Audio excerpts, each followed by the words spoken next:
우리 중에 누구도 실패를 원하는 사람은 없습니다.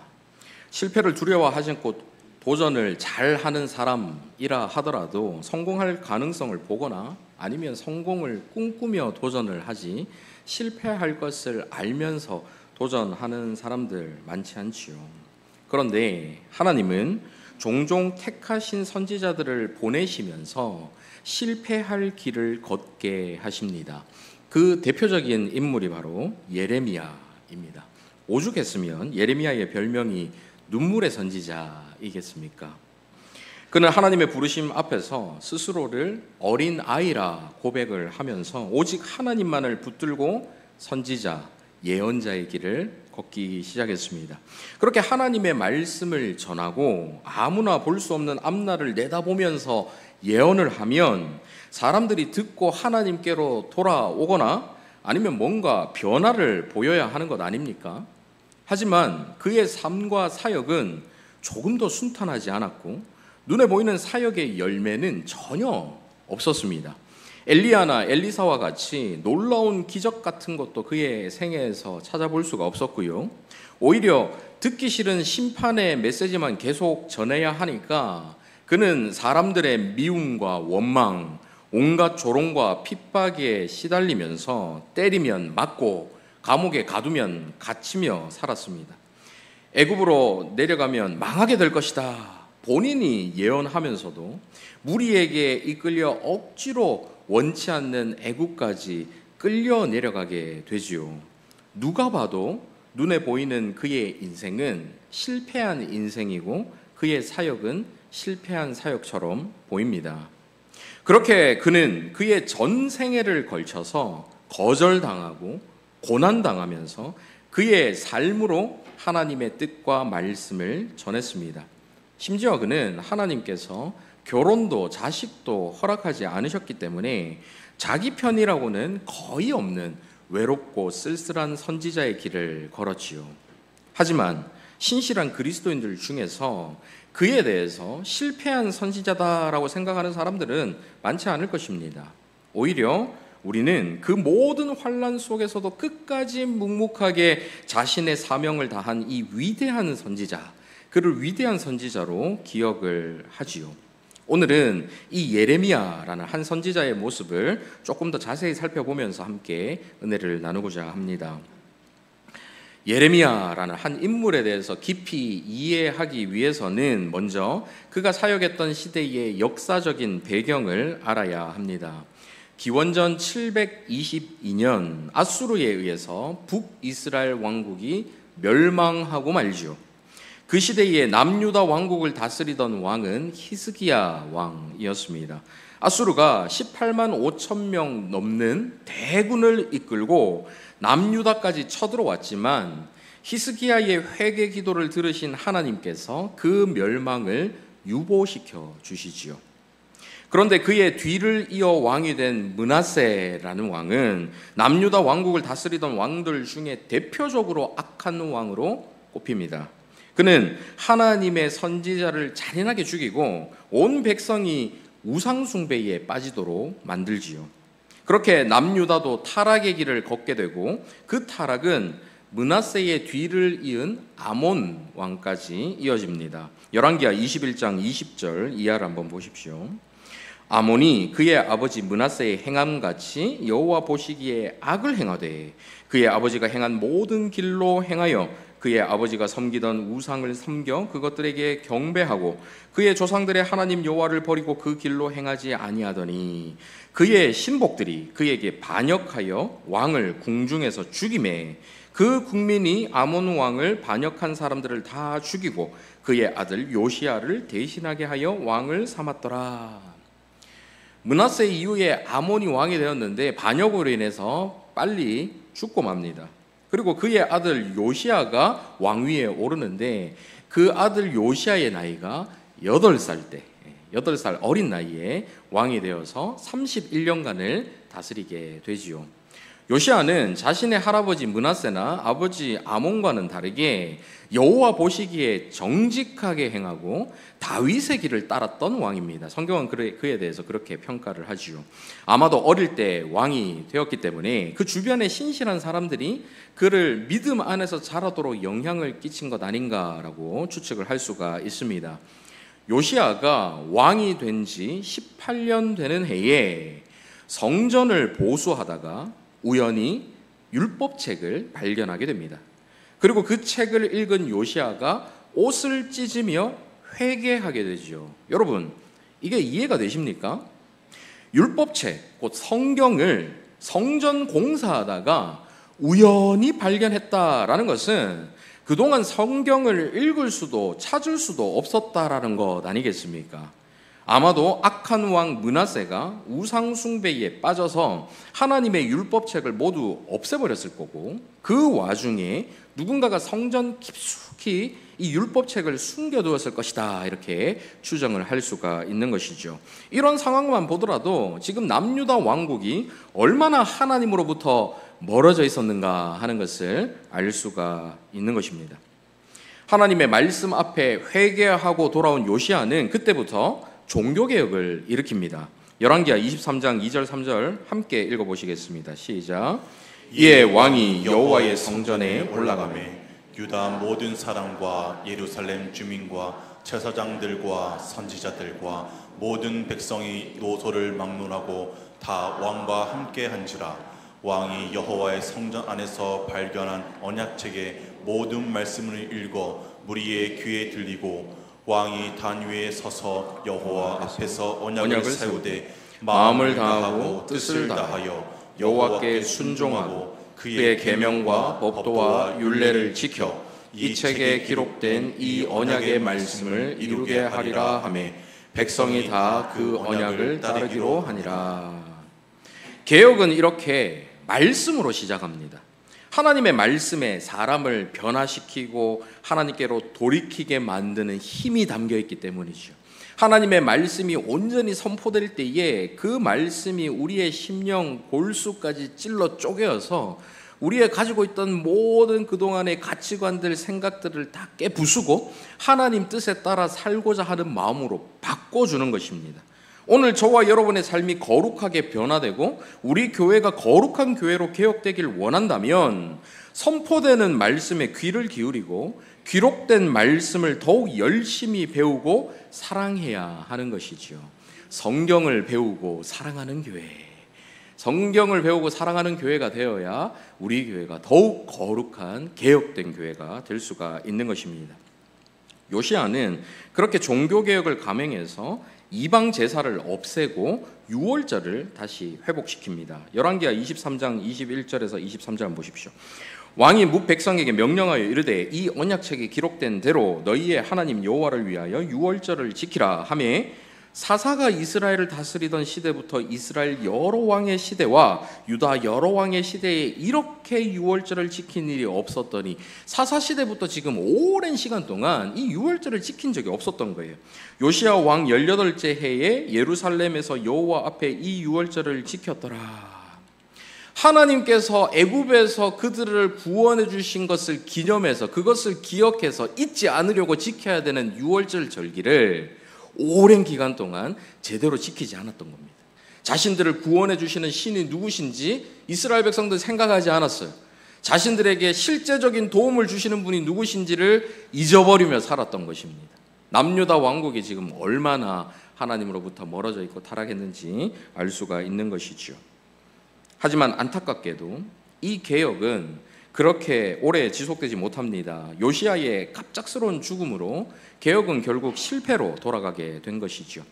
애굽 왕 느고라는 왕이 있었는데 이 왕이 신흥제국 바벨론에 맞서서 중동 지역의 이 패권을 빼앗기지 않고 자기들이 잡기 위해서 아수르의 주요 거점 도시였던 갈그미스라는 곳으로 향해 올라가고 있었습니다.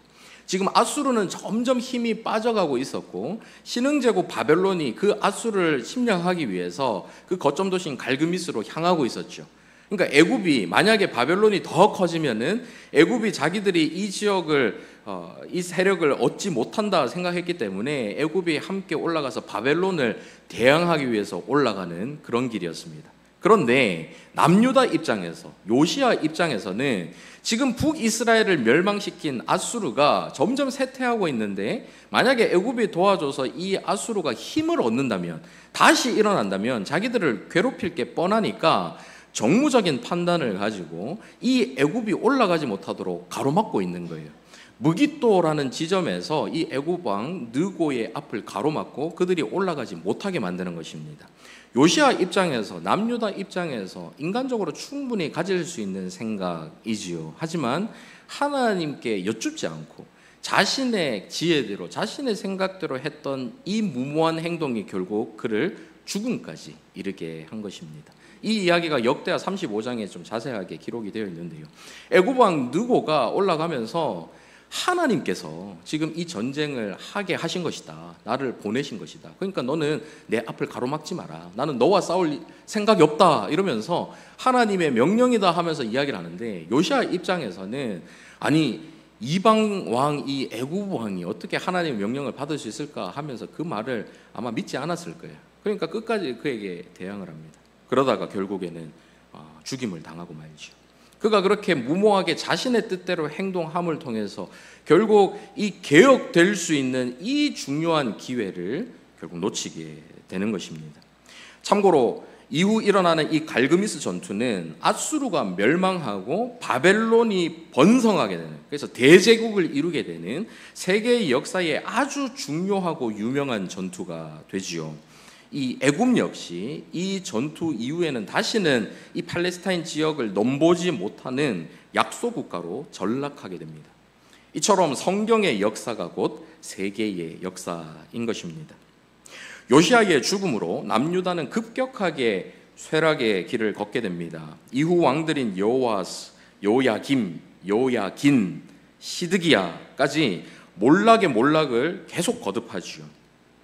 결국 바벨론에 의해서 멸망을 당하고 맙니다. 특히 남유다 마지막 왕 이 시드기야는 자신의 눈앞에서 아들들이 죽임을 당하는 장면을 보게 되고, 결국에는 자기 두 눈도 뽑힌 상태에서 비참한 모습으로 바벨론으로 끌려가게 됩니다.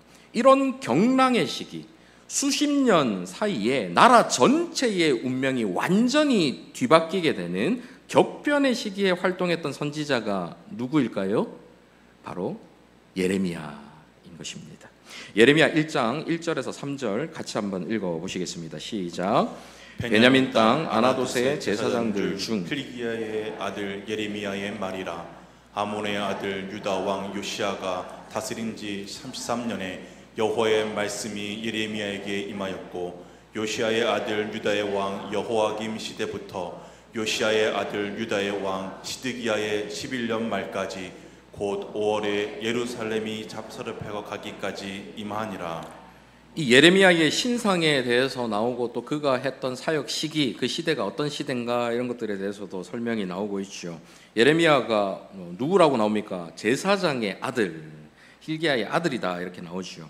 믿음이 없는 시대에 제사장의 아들로, 또 제사장의 아들이면 자연스럽게 제사장이 되는 사람이잖아요.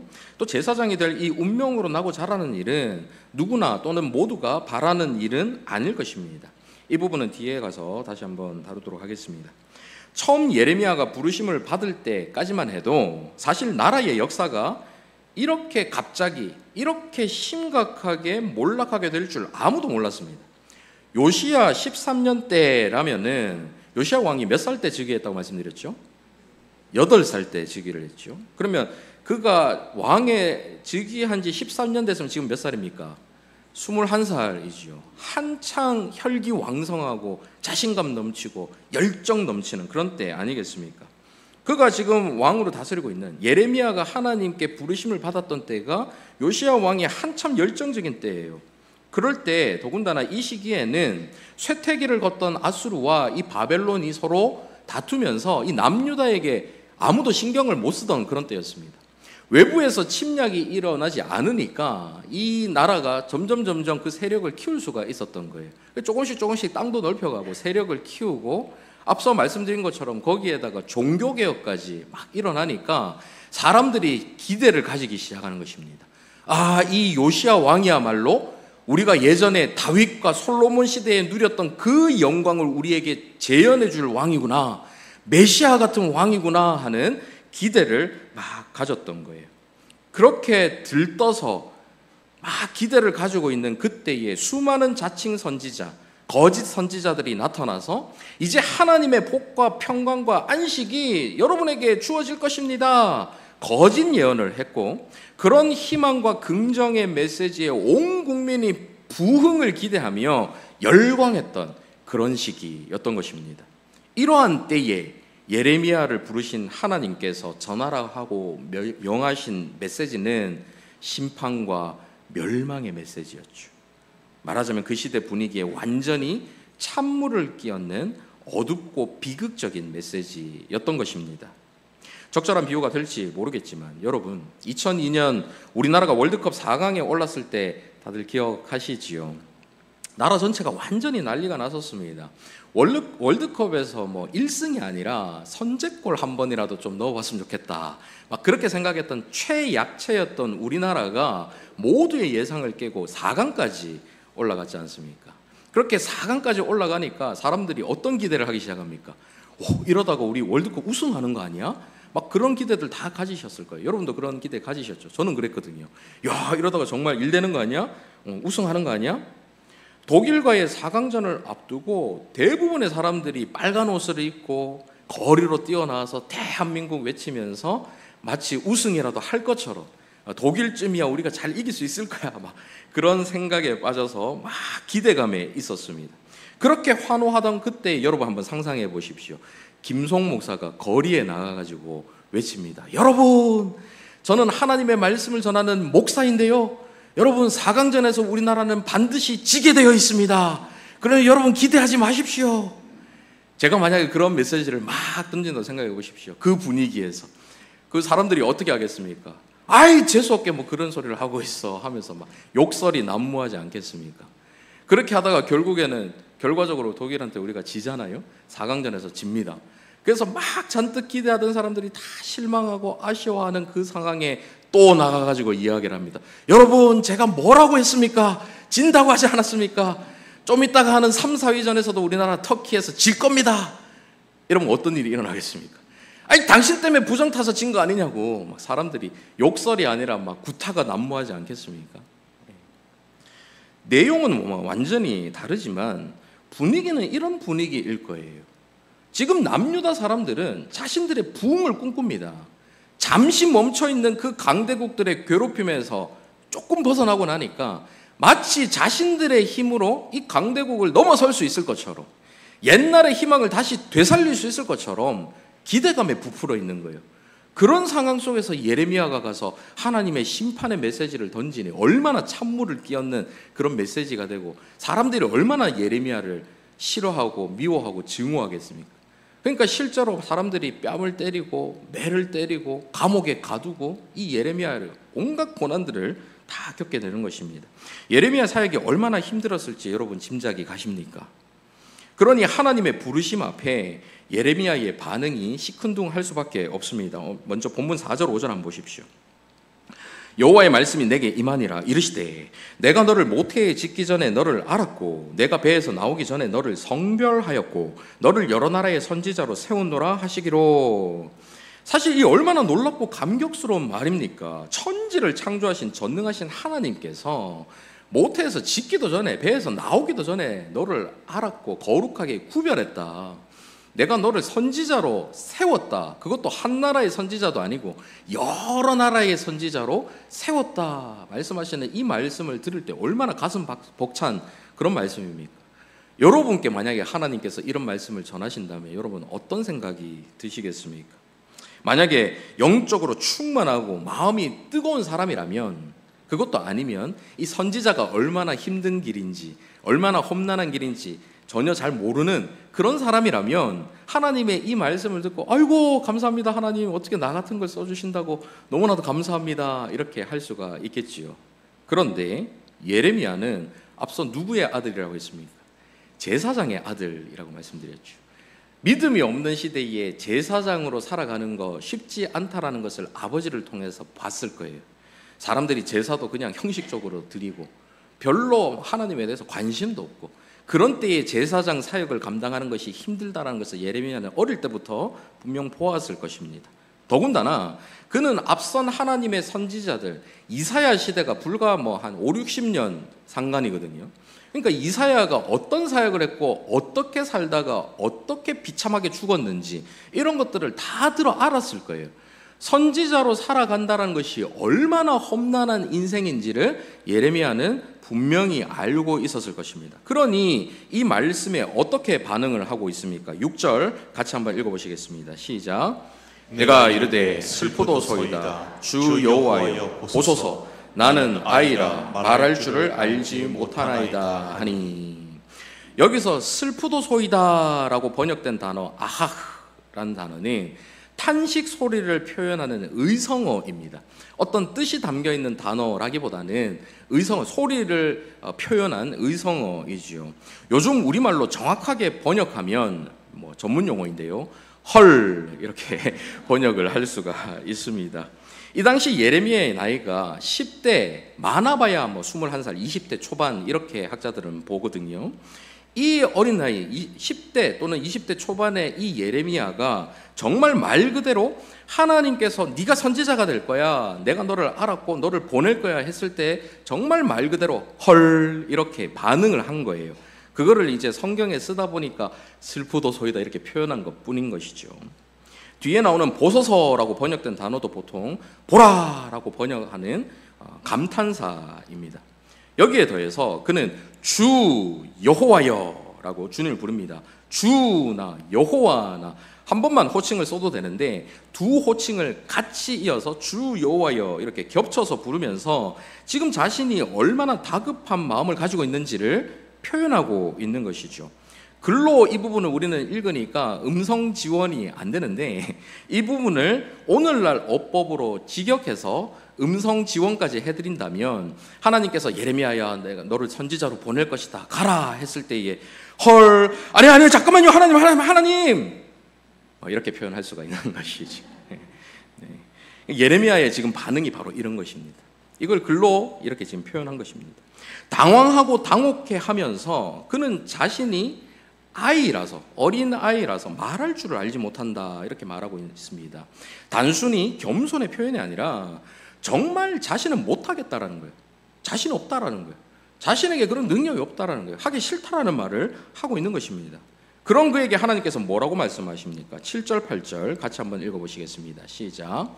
여호와께서 내게 이르시되 너는 아이라 말하지 말고 내가 너를 누구에게 보내든지 너는 가며 내가 내게 무엇을 명령하든지 너는 말할지니라. 너는 그들 때문에 두려워하지 말라. 내가 너와 함께하여 너를 구원하리라. 나 여호와의 말이니라 하시고. 너는 아이라 하지 말고 못하겠다 하지 말고 내가 너와 함께 할 테니까, 내가 너를 도와줄 테니까 가서 나의 일을 해라. 나의 뜻을 전하고 나의 말을 전하라. 아주 강한 어조로 말씀하고 계시지요. 저는 여러분 잘 아시겠지만 목사의 아들로 태어나서 자랐습니다. 아버지는 개척하신 교회를 33년 동안 감사하게도 큰 문제 없이 목회를 잘 하시고 마무리도 아주 잘 하셨습니다. 저는 아버지를 굉장히 존경하는데요. 그럼에도 불구하고 저는 어릴 때부터 목사가 되고 싶다라는 생각을 해본 적이 없습니다. 전혀 하지 않았습니다. 너무 힘들어 보이셔서 하기 싫은 것도 없진 않았지만 그보다는 부모님처럼 살 자신이 없었거든요. 목회자 하면, 목사라고 하면 어릴 때부터 봐왔던 부모님이 저에게는 표본인데 저는 도저히 그렇게 절제하며 참으며 여러 가지 목회자로 살아갈 때에 해야 되는 일들이 있지 않습니까? 자기가 하고 싶은 것들 마음껏 하지 못하고 이런 모습들을 어릴 때부터 뵈면서 저는 그렇게 살 수 있겠다라는 생각을 못한 거예요. 자신이 없었던 거예요. 그래서 되고 싶지는 않았습니다. 그런데 그런 저를 하나님께서 만들어 가시고 다듬어 가시다가 때가 되어서 부르셨습니다. 그 부르심 앞에 저도 예레미야처럼 하나님께 분명히 말씀드렸죠. 하나님, 저 못합니다. 저 아시잖아요. 저 욕심도 너무 많고요. 하고 싶은 거 너무 많아요. 끊어내지 못하는 것도 너무 많고요. 성질도 아주 못됐습니다. 하나님의 일을 할 수 있는 자가 아닙니다. 저는 할 수 없습니다. 하나님께 분명히 그렇게 말씀드렸습니다. 말하자면 나는 아이라 말할 줄 알지 못하나이다. 그렇게 한 것이죠. 그때 하나님께서 저에게 아주 분명한 사인을, 눈에 보이는 아주 분명한 사인을 보여주시면서 그거 네가 하는 거 아니야. 내가 너와 함께 할 것이다. 내가 너를 쓸 거야. 하나님께서 저에게 아주 강한 확신을 심어 주셨죠. 제가 못하겠다라고 하다가 하나님 알겠습니다. 하나님께서 도와주신다면, 하나님께서 함께 하신다면, 하나님께서 쓰신다고 약속하신다면 제가 그 길을 가겠습니다로 바뀔 수가 있었던 것이죠. 여러분, 하나님 함께 하신다는데 뭐가 두렵겠습니까? 끝난 거 아닙니까? 하나님 함께 하시면. 그렇게 하나님 함께 하신다라는 것을 경험을 통해서 또 약속을 받고 그렇게 하나님 앞에 결단하게 됐죠. 저는 뭐 기적 같은 것을 터부시하는 이 보수적인 고신교단에서 자랐지만 딱 그 시기에 하나님의 은혜로 정말 닭살 돋는 이런 기적들을 여러 번 체험을 했습니다. 거부할 수 없는 강한 확신 앞에 하나님 앞에 결단하고 그리고 그렇게 오늘까지 오게 되었죠. 말하자면 하나님 한 분만 믿고 이 길을 가고 있는 것입니다. 그래서 저는 지금 이 예레미야의 심정이 조금은 이해가 됩니다. 여러분, 하나님 함께 하신다라는데 어떤 결단이라도 할 수 있지 않겠습니까? 물론 그렇게 시작했지만 흔들릴 때가 전혀 없었던 것은 아닙니다. 뭐 아직까지 목회를 그만둘 생각은 단 한순간도 해본 적이 없지만요, 힘들 때도 많이 있었지요. 그럴 때는 또 하나님께 막 따지듯이 기도하기도 합니다. 아니, 하나님 함께 하신다고 하셨잖아요. 도와주신다고 하셨잖아요. 근데 왜 도와주시지 않습니까? 왜 이렇게 힘들게 하십니까? 그러면 어김없이 하나님께서 제가 생각지도 못한 방법으로 도와주시고 이끌어 주신 것이죠. 하지만 이런 저와는 비교도 할 수 없는 큰 고난들이 예레미야의 전생에 걸쳐서 있었습니다. 그런 상황 속에서 예레미야 역시 자신의 심정을 솔직하게 하나님께 고백하지요. 예레미야 15장 18절 한번 보십시오. 나의 고통이 계속하며 상처가 중하여 낫지 아니함은 어찌 됨이니까? 주께서는 내게 대하여 물이 말라서 속이는 시내 같으시리이까? 아니, 하나님 함께 하신다면서요. 도와주신다면서요. 근데 왜 상황이 도대체 나아지질 않습니까? 왜 자꾸 고난이 계속됩니까? 하나님, 물이 말라 속이는 시내 같은 분이십니까? 쉽게 말하면 하나님 저한테 지금 거짓말 하시는 겁니까? 사기치신 겁니까? 물이 있는 것처럼 보이는데 가보니까 다 말라있는 시내처럼 속이고 있는 거 아닙니까? 이렇게 따지는 거예요. 오죽했으면 선지자가 이렇게 하나님께 따졌겠습니까? 그런데 그런 예레미야가 그 고난 속에서 실패할 것을 알면서도 어떻게 끝까지 묵묵하게 자신의 사명을 다 할 수 있었을까요? 본인도 이렇게 힘들어서 하나님께 하나님 못하겠습니다. 하나님께 막 따지고 하소연하고 그렇게 힘들게 가면서도 어떻게 끝까지 그 길을 갈 수 있었을까요? 예레미야 20장 7절 이하 같이 한번 읽어보시겠습니다. 시작. 여호와여, 주께서 나를 권유하심으로 내가 그 권유를 받았사오며 주께서 나보다 강하사 이기셨으므로 내가 조롱거리가 되니 사람마다 종일토록 나를 조롱하나이다. 이 구절만 보면 주께서 나보다 강하사 이기셨으므로 뭔가 긍정적인 표현 같은데, 저는 하기 싫은데 하나님께서 저를 이기신 거예요. 제 뜻을 꺾으신 거예요. 하기 싫은 저를 꺾으셔서 이기셔서 이 하기 싫은 일을 하게 하셨습니다, 이 말이에요. 그렇게 하게 하셨는데 왜 조롱받게 이렇게 또 하십니까? 하나님께 그런 말씀 드리는 겁니다. 8절 이어서 보십시오. 내가 말할 때마다 외치며, 같이 읽습니다. 내가 말할 때마다 외치며 파멸과 멸망을 선포함으로 여호와의 말씀으로 말미암아 내가 종일토록 치욕과 모욕거리가 됨이니이다. 내가 다시는 여호와를 선포하지 아니하며 그의 이름으로 말하지 아니하리라 하며, 여기까지 보시면 하나님 힘들어서 못하겠어요. 내가 다시는 하나님 말씀 전하지 않을 거예요. 예언하지 않을 거예요. 막 이렇게 하는 거예요.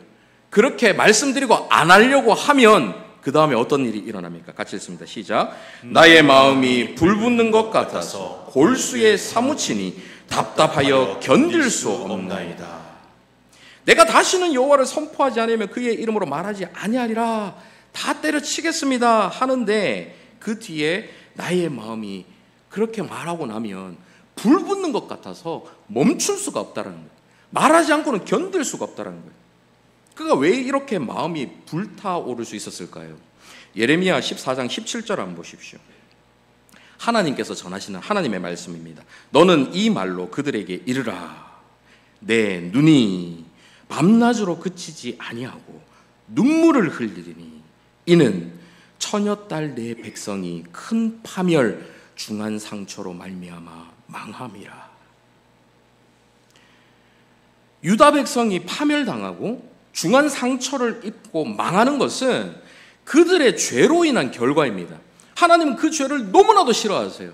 그래서 그 죄를 모조리 깡그리 다 불타 없애도록 그렇게 멸망당하게 만드시는데, 그 죄는 그렇게 싫어하시는데 그것 때문에 백성들이 고통당하는 걸 하나님이 보시면서 그 모습이 막 고소하고 통쾌하고 막 후련한 것이 아니라 너무 마음이 아프시다는 거예요. 그러니 내 눈이 밤낮으로 그치지 아니하고 눈물을 흘린다. 밤낮으로 눈물을 흘린다. 그렇게 말씀하신 거죠. 이것이 바로 하나님 아버지의 마음인 것이죠. 자녀들이 잘못을 하면 바로잡기 위해서 무섭게 혼을 내고 벌을 줘야 할 때가 있습니다. 자녀가 한 잘못 자체는 너무 싫지만 그건 꼭 바로잡아야 되겠다라는 생각이 들지만, 혼나서 시무룩한 아이의 모습, 벌 받으며 힘들어하는 아이의 모습을 보는 것은 부모에게 있어서 너무나도 고통스러운 일이지요. 최근 저희 집에 한 아이가 휴대전화를 너무 오랫동안 너무 많이 써서 그 전화기를 뺏긴 일이 있었습니다. 엄마가 이제 뺏어가지고 더 이상 이제 하지 마라. 그러니 아이가 계속 시무룩하고 이불 덮어 쓰고 그냥 누워만 있는 겁니다. 여러분 또 가셔가지고 또 누가 그랬냐 이렇게 묻지 마십시오. 애들한테 막 묻고 그러지 마십시오. 상처받습니다. 아무튼 그러다가 그렇게 이제 휴대전화를 뺏었는데 아내에게서 얼마 안 지나서 사진이 하나 날라왔어요. 그 사진을 보니까 그 뺏긴 아이가 휴대전화를 보면서 신나게 치킨을 뜯어먹는 그런 사진이었습니다. 그리고는 그 밑에 이런 메시지가 있었죠. 이불 뒤집어 쓰고 누워있는 거 더 이상 못 보겠다. 이게 부모 마음이에요. 그리고 이게 하나님 아버지의 마음인 것입니다. 죄를 지어서 벌은 줘야겠는데 그렇게 벌을 받고 고통받는 백성들을 보니까, 내 자녀들을 보니까 밤낮으로 눈물이 그치지 않는다는 거예요. 그게 아버지 하나님의 마음. 이 아버지의 마음이, 이 아버지의 눈물이 예레미야에게 그대로 전해지니까 그는 힘들어서 그만두고 싶어도 그 불붙는 것 같은 하나님 아버지의 마음이 자신에게 그대로 담겨 있어서 그만둘 수가 없는 겁니다. 예레미야가 왜 눈물의 선지자로 불릴까요? 하나님께서 그토록 눈물을 흘리셨기 때문에. 유다를 바라보면서, 자신의 백성들을 바라보면서 하나님께서 그토록 눈물을 흘리셨고, 그 눈물을 흘리는 하나님의 마음이 담겨 있었으니 눈물의 선지자가 될 수밖에 없었던 것이죠. 거기다 오늘 본문 10절 한번 보십시오. 같이 읽습니다. 시작. 보라, 내가 오늘 너를 여러 나라와 여러 왕국 위에 세워 내가 그것들을 뽑고 파괴하며 파멸하고 넘어뜨리며 건설하고 심게 하였느니라 하시니라. 뽑고 파괴하며 파멸하고 넘어뜨리는 거, 앞에서 이렇게 나오는데 이 자체는 목적이 아닙니다. 진짜 목적은 그 뒤의 일, 곧 뭡니까? 건설하고 심는 것, 다시 건설하고 다시 심는 것, 이게 하나님의 목적인 거예요. 괴롭히는 게 목적이 아니라 그걸 통해서 이스라엘 백성들, 이 유다 백성들이 하나님께 다시 돌아와서 다시 세워지는 것, 다시 건설되는 것, 다시 심기는 것, 이것이 하나님의 목적인 거예요. 그 하나님의 생각과 그들을 바라보며 눈물 흘리는 하나님의 마음이 예레미야에게 분명히 이해가 되니까, 비록 자기는 너무 힘든데도, 비록 자기는 그 길 가기가 너무 벅찬데도, 부담스러운데도 끝까지 묵묵하게 그 고난의 길을 걸어갔던 것입니다. 그래서 그는 그렇게 돌아오지 않을 것을 알면서, 아무리 설교해도 한 명도 변화되지 않을 것을 잘 알면서 아무리 백성들을 위해서 희생하고 헌신하고 애써 주어도 돌아오는 것이라고는 그들의 조롱과 비웃음과 핍박과 증오밖에 없는 외롭고 험난한 길, 실패한 선지자의 길을 가야 한다라는 것을 알면서도 그 실패의 길을 끝까지 묵묵하게 걸을 수가 있었던 것이죠. 사랑하는 성도 여러분, 타락하고 험난한 이 땅에서 신실한 그리스도인으로 살아가는 것 쉽지 않은 일입니다. 물론 저와 여러분이 하나님의 일 때문에 이 예레미야와 같은 이 정도의 고난을 당하는 일은 그렇게 많지는 않을 거예요. 그렇지만 우리도 때로는 그리스도인이기 때문에 손해보고 참고 포기해야 할 일들이 분명히 있습니다. 다 말하고 싶어도 말하지 못하고, 그냥 내 것 이렇게 움켜쥐고 싶은데 그러지 못하고 내려놓고, 하기 싫은 일도 해야 되고 가기 싫은 길도 가야 하고, 이럴 때가 분명히 있지요. 생업에도 바쁜데 교회에서 봉사하며 헌신하며 주님의 몸된 교회를 세우는 일에 희생해야 할 때가 분명히 있습니다. 특별히 요즘에는 우리 정교인 수련회 준비로 우리 준비팀이 아주 고생하고 있는데, 그런 분이 아무도 안 계시겠지만 어떨 때는 내가 내일도 지금 바빠 죽겠는데 교회 일에 이렇게 고생해야 하나, 이런 생각들이 아마 드실 수도 있을 거예요. 그런 것을 내 힘으로 내 의지로 하려 하면 당장 그만두고 싶어집니다. 하지만 저와 여러분을 바라보시는, 우리 교회를 바라보시는, 그리고 아직 하나님을 알지 못해서 절망 가운데 빠져있는 그 암흑 속에 있는 이들을 바라보시는 하나님 아버지의 마음, 하나님 아버지의 그 눈물, 하나님 아버지의 그 생각이 우리 가운데 있을 때에 그 불붙는 마음으로 견딜 수 없어서 어떤 일이든 감당할 수 있는 힘이 생기는 것이죠. 우리가 사역을 하고 그리스도인으로 살아가는 것은 이 하나님 아버지의 마음이 담겨 있을 때 비로소 가능한 것입니다. 이제 말씀 맺겠습니다. 선지자 예레미야의 삶과 사역은 실패한 것처럼 보입니다. 하지만 그 실패처럼 보이는 그의 삶은 동일한 모습으로 이 땅을 살다가 하늘로 오르신 예수 그리스도를 떠오르게 만들고, 이 땅에서 주의 이름으로 고난당하는 모든 신실한 신자들의 삶을 상징합니다. 그래서 신약시대 사람들은 예수님을 보면서 역으로 이 예레미야를 떠올립니다. 예수님께서 제자들에게 사람들이 자신을 누구라 하느냐 질문하실 때에 제자들이 뭐라고 말합니까? 마태복음 16장 14절 같이 읽습니다. 시작. 이르되 더러는 세례 요한, 더러는 엘리야, 어떤 이는 예레미야나 선지자 중에 하나라 하나이다. 세례 요한이야 불과 얼마 전에 같은 시대에 살면서 워낙 강렬한 인상을 남긴 인물이니까 예수님 보면서 예수님이 세례 요한과 비슷한 인물이구나 이렇게 떠올릴 법하지요. 엘리야 여러분 너무 잘 아시다시피 온갖 놀라운 기적들을 막 일으키지 않습니까? 엘리야처럼 기적을 가는 곳마다 일으키시는 예수님을 바라보면서 사람들이 엘리야를 떠올리는 것 무리가 전혀 아닙니다. 그런데 이렇게 떠올리는 사람들 중에 누가 포함돼요? 예레미야가 포함되어 있는 거예요.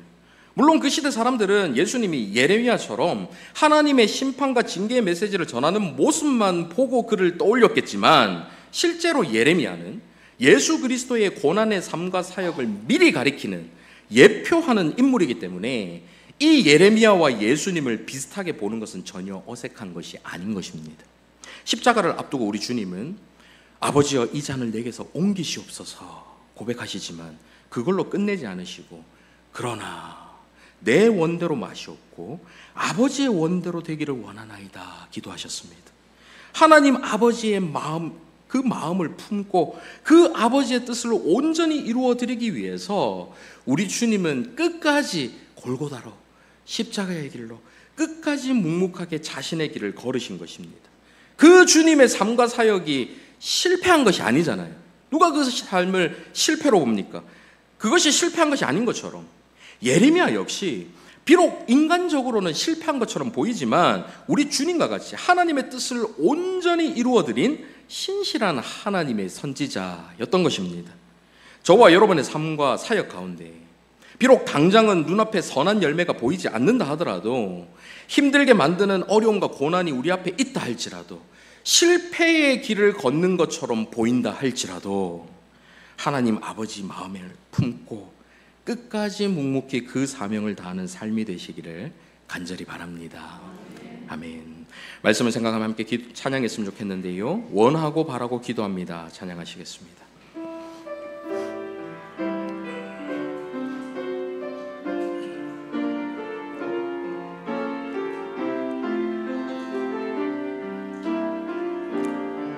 이 세상을 살아가는 동안에 이 세상을 살아가는 동안에 나의 힘을 의지할 수 없으니 기도하고 낙심하지 말 것을 주께서 참 소망이 되시. 다시 한번 고백합니다. 이 세상을 살아가는 동안에 이 세상을 살아가는 동안에 주님, 나는 아이라 저는 말을 할 수 없습니다. 나의 힘을 의지할 수 없습니다.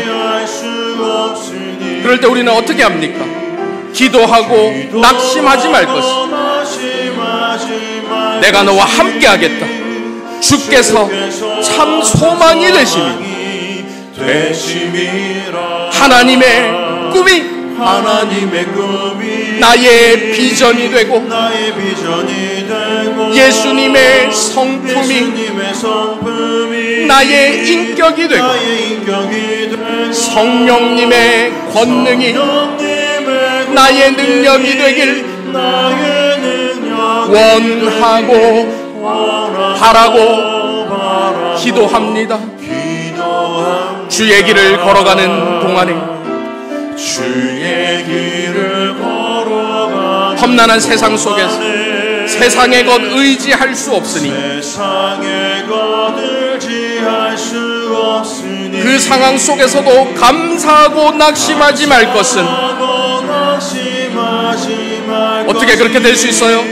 주께서 참 기쁨이 되십니다.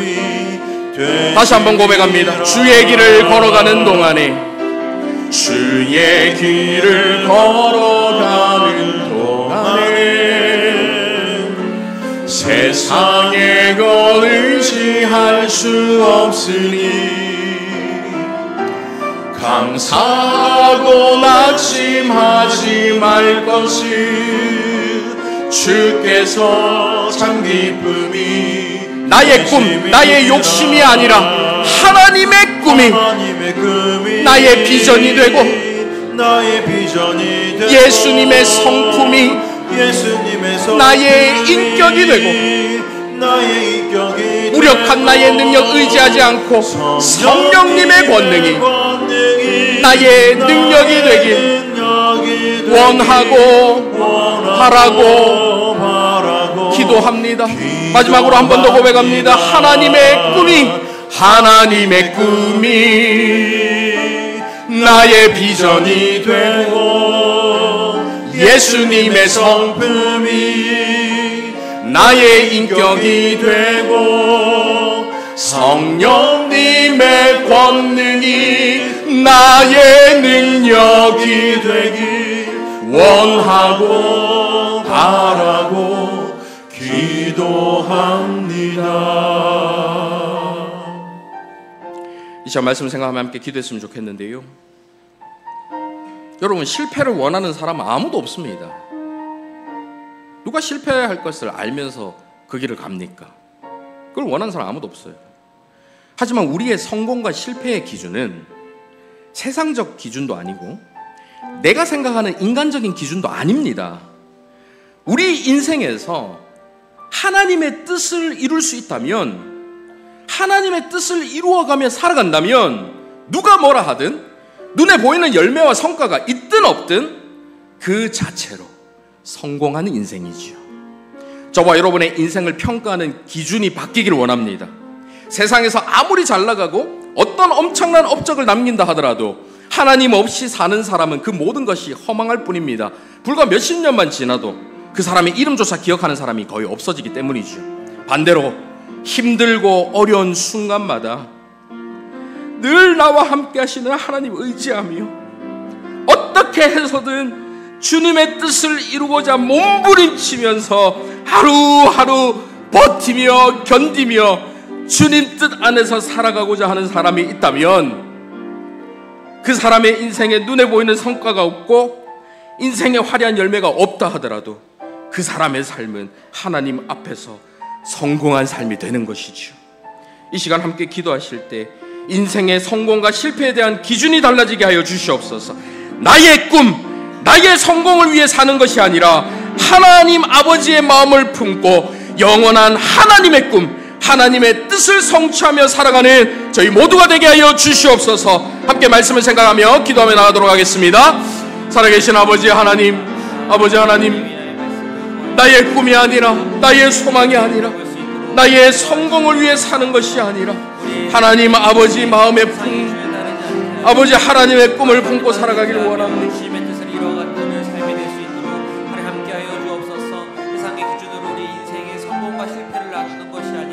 아버지 하나님께서 주신 그 꿈, 하나님의 그 꿈이 우리의 비전이 되기를 소원합니다. 영원히 지속되는 하나님의 그 구속의 역사 속에서 끊어지지 않고 흘러가는 하나님의 놀라우신 뜻이 우리의 삶을 통해서 한순간만이라도 이루어지길 소원하오니 주님 저희와 함께하여 주시고 주님 저에게 능력을 더하여 주시옵소서.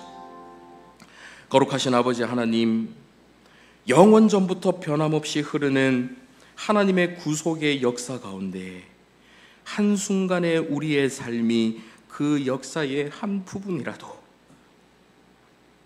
작은 한 부분이라도 성취해내는 삶이 되기를 간절히 원합니다. 주님을 떠난 백성들을 향해 밤낮으로 눈물을 흘리시는 하나님 아버지의 마음이 우리 가운데 늘 가득하게 하여 주시고 그 불붙는 마음으로 주님의 일을 위해 헌신하고 주님의 뜻을 이루기 위해 모든 것을 쏟아내며 주님의 몸된 교회를 온전히 세우기 위해 애쓰며 살아가는 저희 모두가 될 수 있도록 인도하여 주시옵소서. 먼저 아버지의 뜻을 이루고 순종과 섬김의 본을 보여주신 우리 주 예수 그리스도의 이름으로 기도하옵나이다. 아멘.